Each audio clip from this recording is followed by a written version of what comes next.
Bonjour tout le monde, je suis Stéphane Vial, maître de conférence à l'Université de Nîmes. Je me réjouis d'être parmi vous aujourd'hui, même si ce ne sera pas dans une ontophanie du face-à-face, si j'ose dire, pour faire écho à l'un de mes précédents livres, mais dans une ontophanie numérique, puisque je me présente à vous en vidéo. Bon, alors je tiens à remercier Stéphane Vincent de son invitation et l'ensemble de la 27e région pour leur intérêt. Leur intérêt pourquoi? Eh bien, pour ce livre, le design, le nouveau que sais-je des presses universitaires de France qui ont eu la gentillesse de m'en confier la rédaction. Alors il faut savoir que le premier que sais-je est paru en 1961. Il s'intitulait L'esthétique industrielle. Le second que sais-je 30 ans après s'intitulait Le design industriel, paru en 1991. Et celui-ci, donc, le troisième que sais-je, s'intitule Le design. Et il paraît en 2015, il est paru le 21 janvier dernier. Alors, vous voyez, l'évolution de ces titres est assez intéressante et au fond, à elle seule, elle résume l'essentiel de ce que je vais vous dire dans ces quelques minutes. Qu'est-ce que je vais vous dire? Simplement retracer brièvement avec vous l'évolution de la notion de design. La notion de design est très ancienne, je ne reviendrai pas ici sur l'infinie complexité étymologique et sémantique du terme. Des éléments sont indiqués dans le livre, mais simplement rappeler une idée directrice qui va nous conduire directement au propos du jour. L'idée directrice, c'est laquelle? Eh bien, c'est que le design est né dans un contexte industriel, ce qui a conduit à parler de industrial design, de design industriel. Et par conséquent, pendant des années, on a considéré le design comme, certaines écoles emploient encore cette expression, de la création industrielle. On peut considérer que ça a été l'âge d'or du design, hein, à partir des années 50 et à vrai dire aux États-Unis à partir dès les années 30. Ce qui a conduit d'ailleurs en France à la spécificité de l'esthétique industrielle. Hein, c'est Jacques Viennot qui avait voulu cette expression dans les années 50, expression qui n'a pas finalement emporté l'adhésion de la communauté internationale. Donc, ce que je veux montrer, c'est de quelle manière ce fameux design industriel est progressivement entré en crise pour se renouveler. Alors, sur les éléments de cette crise, que je ne vais pas présenter en détail ici, retenons quelques idées clés. D'abord, l'idée apparue dans les années 70 grâce à Victor Papanek que le design industriel ne peut plus continuer sans tenir compte de la pollution, des enjeux de développement durable. C'est ce qui a fait naître l'éco-conception, l'éco-design, une nouvelle forme de design qu'on pourrait appeler post-design industriel. Il y en a d'autres. Je ne pourrais pas les expliquer et les présenter toutes ici et maintenant, mais il y en a d'autres assez intéressantes, comme le design centré sur l'utilisateur, le user-centered design, qui a été principalement théorisé par Donald Norman dès la fin des années 80. On pourrait en citer encore d'autres, comme l'interaction design, le design d'interaction, qui est venu là aussi des anglo-saxons et en particulier de Bill Moggridge. Et parmi ces nouvelles formes de design, auxquelles on peut encore ajouter le design de service, le service design, il faut faire une place particulière, et c'est le sens de mon propos aujourd'hui, il faut faire une place particulière au design des politiques publiques, policy design, qu'on peut appeler également le design social ou social design, au sens où c'est un design pour l'intérêt général, pour la transformation sociale, pour les politiques publiques. Voilà. Alors, voici la première idée qui consistait à vous présenter brièvement la manière dont la notion de design a évolué. Qu'est-ce qu'il faut retenir? Eh bien, il faut retenir que du design industriel, qui était une notion homogène, cohérente, très centrée sur un certain type de production et de conception, nous avons évolué vers quelque chose de beaucoup plus hétérogène, qui rassemble et réunit une diversité de nouvelles formes de design. Et je crois que c'est ça le design contemporain. On pourrait dire qu'en gros, il y a eu la naissance, l'essor, l'âge d'or du design industriel, qu'après il y a eu cette crise liée au développement durable, je l'ai dit tout à l'heure, mais pas seulement, qui a aussi été une crise morale. On peut penser à la lettre d'Ettore Sozza, lettre au designer de 1990, dans laquelle il s'inquiétait beaucoup des dérives mercatiques ou capitalistes dans lesquelles les designers se trouvaient coincés finalement, paralysés. Donc le design industriel est finalement entré en crise, en tout cas son modèle, le modèle du design industriel est entré en crise dans les années 80, 90, et est apparu comme quelque chose qui s'essouffle, non, qui n'est pas mort. Hein. Le design industriel est très vivant dans l'industrie, y compris dans les industries les plus modernes et les plus récentes, comme l'industrie numérique, bien sûr. Il n'est pas mort, mais il est désormais stabilisé, mais incorporé comme un élément du marketing, dans une logique qui vise donc à améliorer la production, à améliorer la rentabilité, à améliorer aussi la qualité des produits vendus. Mais justement, ce qui est intéressant dans le design contemporain, c'est le fait qu'après cette crise morale où les designers ont remis en question leur asservissement au capitalisme et au marketing, et bien après avoir remis en cause leur asservissement au marketing et au capitalisme, et bien les designers ont progressivement imaginé de nouvelles formes de design. Et ce sont ces nouvelles formes de design qui constituent le design contemporain et que l'on peut résumer par les principales d'entre elles que j'ai déjà citées, l'éco-design, le design centré sur l'utilisateur, le design d'interaction ou design numérique, le design de service et bien sûr le design social, le design des politiques publiques. Voilà. Alors on peut quand même retenir que cette nouvelle notion finalement du design qui est un peu plus difficile à définir que la précédente parce qu'elle est bien sûr beaucoup plus multiforme, mais on peut retenir quand même deux traits caractéristiques. Hein.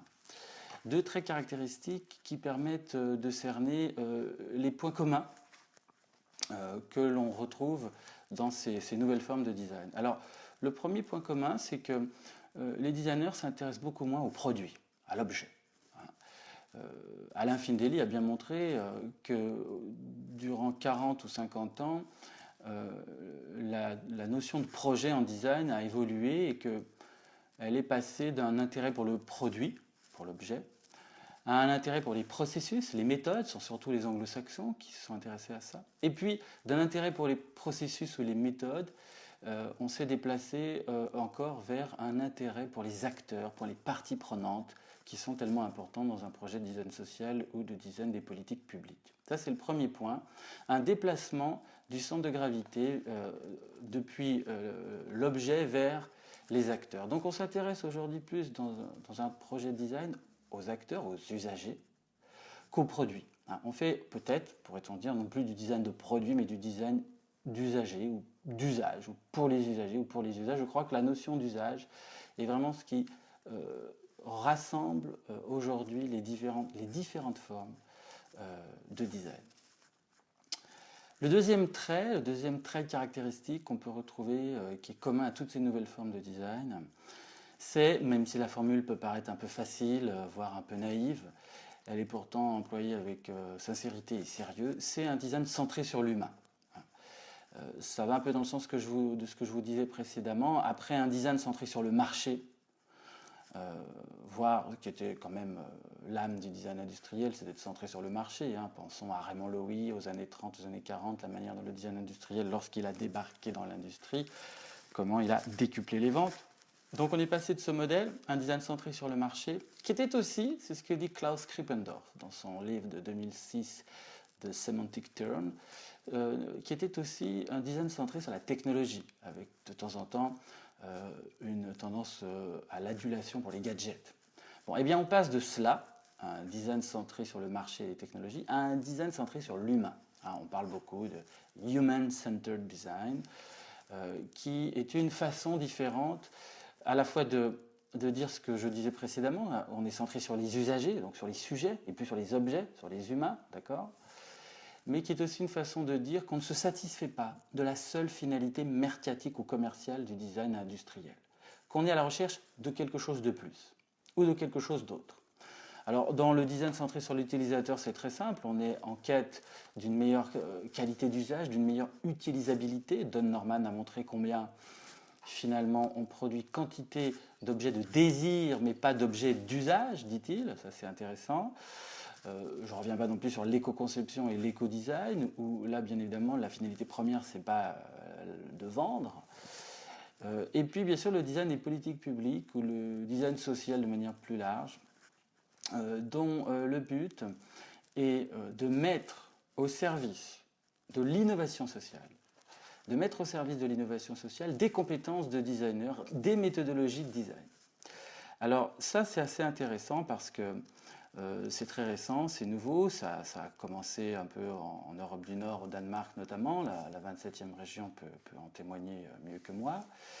Et c'est une forme de design qui se développe beaucoup, dont je peux me permettre de parler un peu dans la mesure où à l'université de Nîmes, sous la responsabilité notamment d'Alain Findeli, nous avons un master Design Innovation Société qui est entièrement spécialisé dans ce type de design, design social, design des politiques publiques, et dans lequel d'ailleurs nous accueillons chaque année des intervenants de la 27e région. Alors, voilà en gros l'évolution de la notion, son éclatement, ses formes nouvelles et diverses. Et par conséquent, on pourrait dire que le design social, si on veut le définir, on pourrait dire, je cite, le design social est la branche du design concernée par le développement de produits et de services visant à résoudre des problèmes sociaux. Par exemple, le chômage, le décrochage scolaire, les tensions culturelles, l'obésité ou le changement climatique. Ceci est une citation de Andrea Shih, extrait de son livre sur le design social. Je peux en prendre une autre qui met l'accent sur l'altruisme. Certains appellent cela design pour le bien commun, design for the greater good. D'autres appellent cela design social, social design. Quelle que soit son appellation, il est clair que l'impulsion altruiste est en hausse dans la communauté du design. Alors voilà, quand je vous disais qu'on est dans un nouveau modèle qu'on peut appeler le design centré sur l'humain, on en retrouve ici quelques traces. Donc on pourrait dire en résumé que le design social, le social design, au fond, ce n'est qu'une formule elliptique ou raccourcie pour dire le design pour l'innovation sociale. Alors ça nous renvoie à la question de définir l'innovation sociale. Pour cela, nous n'avons pas beaucoup d'efforts à faire puisque l'OCDE a proposé une définition il y a déjà presque 10 ans. Et au fond, si l'on résume la définition de l'OCDE, eh bien, l'innovation sociale consiste, je cite, à accroître le bien-être, le well-being, des individus et des communautés. Voilà. Alors évidemment, la notion de bien-être est très vaste. D'une certaine manière, elle recoupe à la fois celle de santé et de bonheur. Et donc, si c'est cela le but du design, alors évidemment, c'est un but immense, mais à la fois difficile et passionnant. Et je crois que c'est ce qui est tout à fait remarquable dans le design social aujourd'hui, c'est de s'attaquer à des problèmes massifs, comme l'innovation dans l'administration. Je veux dire, on se souvient tous du château de Kafka, avec cette espèce de délire administratif auquel on a tous été confrontés au moins une fois. Hein. Tout le monde s'est plaint un jour de la lourdeur de l'administration. Et bien voilà là un champ d'innovation passionnant, l'innovation publique, auquel s'attaque le design social ou le design des politiques publiques. Alors voilà, je crois que c'est une forme de design contemporain très intéressante qui illustre bien à elle seule ce changement dans le concept de design. Changement qui ne plaît pas à tout le monde parce que certains sont encore attachés au design centré sur la forme, centré sur la production d'une forme ou d'une belle forme. Évidemment, il n'est pas du tout question d'exclure cela. Cela doit rester une compétence de designer, mais ce n'est plus la seule. Et je crois que ce qui est intéressant avec le design contemporain, comme je l'ai dit dans le livre, c'est qu'il se produit une extension du domaine du design. Je vous remercie.